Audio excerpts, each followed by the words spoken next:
everyone, welcome back to my channel. Today I'm going to do something that has been requested quite a lot lately, which is about how I preserve and use my edible flowers.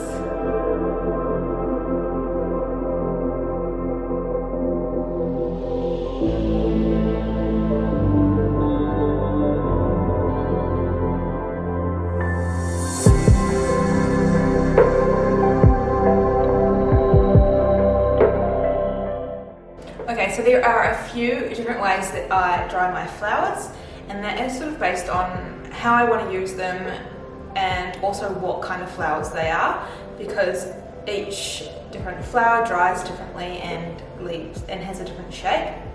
So whether to pull the petals off or press the whole flower, it's sort of up to the flower structure. So some flowers have like a really big, thick base on them where the seeds are going to form. So that will be really hard to press. So with things like this, like a sunflower, a hibiscus, usually calendula, a lot of those flowers I will pull the petals off and dry those individually rather than the whole flower like this. So just when I'm out in the garden and I'm picking some veggies for dinner, I will pick some of the flowers and just pop them in a bowl. This bowl I have just sitting in my pantry. It's really hot and dry at the moment in summer here in Perth, and so they dry really quickly. Within a couple of days these will be dry. So air drying, I do lay them out nice and flat on a plate or a tray and leave them somewhere where they're a bit more protected from dust and things settling on them. So that's why I like to keep them in my cupboard.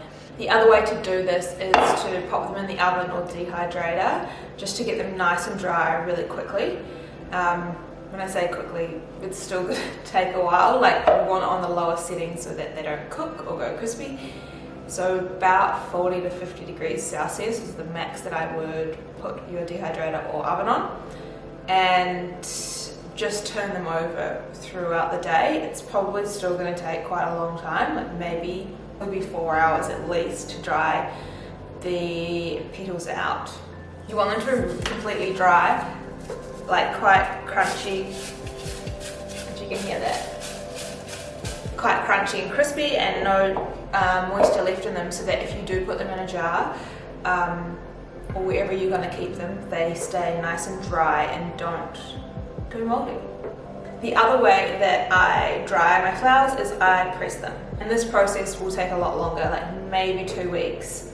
So the reason I press flowers rather than just drying them in a bowl is this, they just go shrivel up into sort of like, whatever shape they feel like.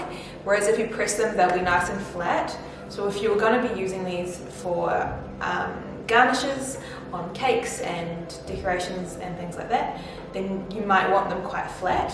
Whereas if you're going to be drying your flowers for herbal teas or infused oils or anything like that, then it wouldn't matter so much if they were flat. So you can just simply dry them, air dry them like this. You can see the difference. So this one is just air dried in a bowl, and then this one is pressed.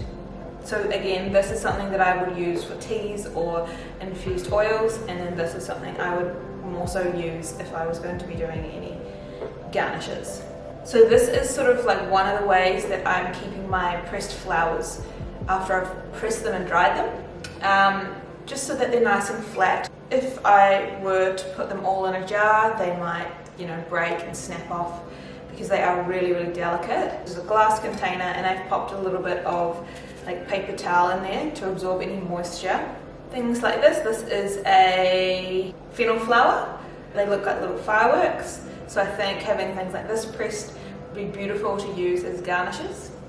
And then this is a calendula. So it's just a small one.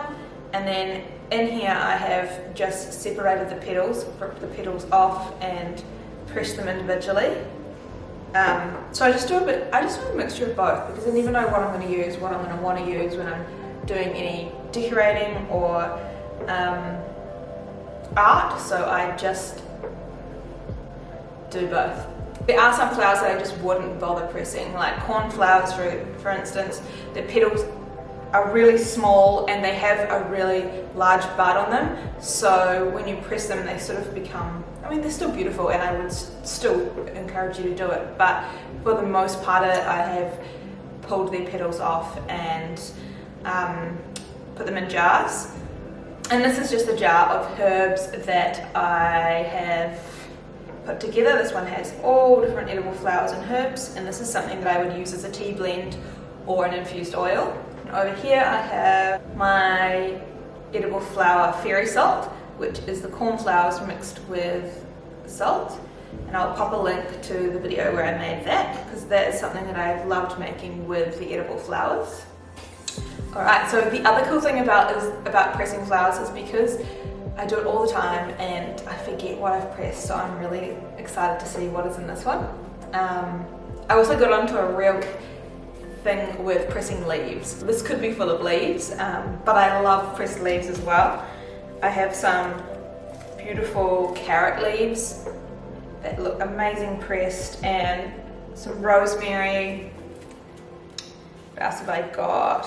I don't know, I just press, heaps of different leaves and flowers just so that I have more options when I am doing my garnishes on cakes and baking or... And this is the carrot leaf, which is probably one of my favourite things to press. It looks like a little fern and I just love it. So there are some times of the day that are better to pick your edible flowers than others. In the mornings, before the sun is up, the flowers will be quite closed, and it won't be until the sun starts to come out a bit more that they will really open up. So you'll tend to want to wait till that happens so that they are nice and open, and you can either press them as they are or pull their petals off and air dry them. Okay, so I am going to open this up and see what is in it. I have a feeling that it's going to be all leaves.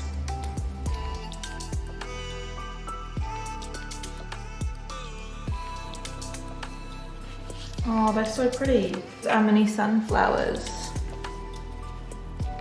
So you just need to gently pull them off because they might be a little bit stuck down.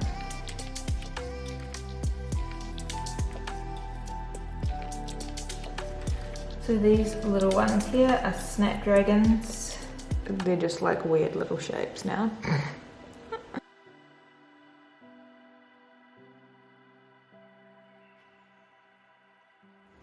So the reason I like to preserve lots of my flowers during summer is just so I can enjoy them throughout the rest of the year. There's so many beautiful flowers out in summer and they don't often last long. So if I can harness that energy and then use it throughout the year, that's what I'm all about. It's important to have lots of flowers in your garden for the bees, so I choose to grow lots of edible flowers so that they are not only great for the bees but also edible, and I can use them as well. If you are choosing edible flowers to use and press, make sure you know where they've come from and that they don't have any nasty sprays or chemicals on them. That's why I just use the ones that I have got growing in my own backyard, because I know and control that. And you can press non-edibles and dry non-edible flowers as well. Just make sure you separate them out and just use them for art and crafts and things like that. So these ones are mainly roses, and these are all flowers that I have dried from, if someone sent me flowers or bouquets or anything like that, then once they have dried I pop them in here. So these ones I won't use as edible flowers because I don't know where they've come from. They could have sprays and chemicals on them, and also they have been sitting out in a vase for a while, so they may have some dust or other things on them. So what I use edible flowers for is decorations with cakes and baking, smoothies, breakfasts. I sort of try and make all my meals have a little bit of magic, and it just makes everything more enjoyable. Like when you go to a restaurant and you get a fancy meal and they put edible flowers and put a little bit more time and effort into the presentation, it just feels so good and it tastes so much better. I love trying to make every day a little bit more special because every day is special. The other thing you can do with your dried edible flowers is make teas, and you can sort of brew up and customize your own teas to suit you. If you read up on the properties of each of your flowers, you'll sort of figure out what sort of tea blends to make, and also take a look at the tea that you already have, or the tea in the shops, and a lot of them will list the ingredients, and you can make up your own versions with beautiful organic flowers from your own garden. Just mix it up, experiment, try new things, and you'll find things that you like and things that you don't like. And once you have perfected it, you can make little jars of your favourite tea blends to use as gifts. I really want to get into more herbalism and making my own beauty products and medicinal products from herbs and flowers. So there's lots of things that you can make, including like moisturizers and balms, shampoos, ointments and tinctures for skincare and healing. So that is something I really want to jump into. And having all of my flowers already dried and preserved and ready to go means that I can easily just mix them up and start experimenting. The other thing that you can make is infused oils, and you can use those infused oils to make a whole bunch of different things as well, and including just using on your cooking or for salad dressings. You can put lots of herbs and flowers, chilies, garlic, and make your own flavoured infused oils. You can then use for cooking and also on salad dressing. There are so many things that you can make with dried flowers, so I really just want to capture and store as much of that energy, and then I can, on a cold, wet winter's day, I can just use them to start experimenting and make lots more things, or popping dried flowers into vinegars and making vinaigrettes. Again, really good to use for salads. So I'll be making some infused oils and infused vinaigrettes, as well as my own tea blends and lots more things. So make sure you hit subscribe and stick around to see those come to life. I hope you enjoyed this video and got some inspiration to start saving and preserving your flowers from your own garden, and start using them a little bit more in your cooking and just brighten up every day.